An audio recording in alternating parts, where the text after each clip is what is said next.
первое обращение 22 марта. Нам сказали, что это...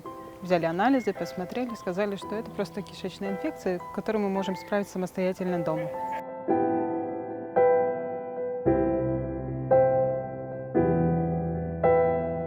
Мы сами с мужем без направления, без ничего приехали в инфекционное отделение. Нам сказали, ну да, ложитесь, есть кишечная острая инфекция.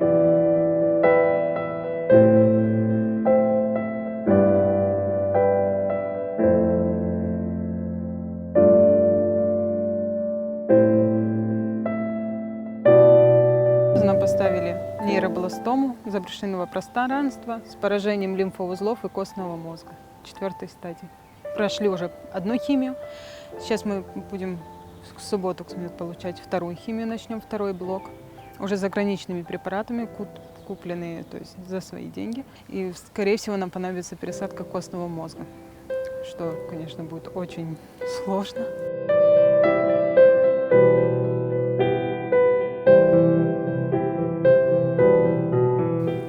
Мне очень тяжело, конечно, это все говорить, но мы все, наша семья, мой ребенок, очень нуждаемся в вашей помощи. От этого зависит его жизнь. Мы не знаем, что будет дальше, какое лечение нам потребуется, но мы хотим заранее максимально быть готовыми ко всему, чтобы жизнь ребенка не стояла в зависимости от бумажек, денег.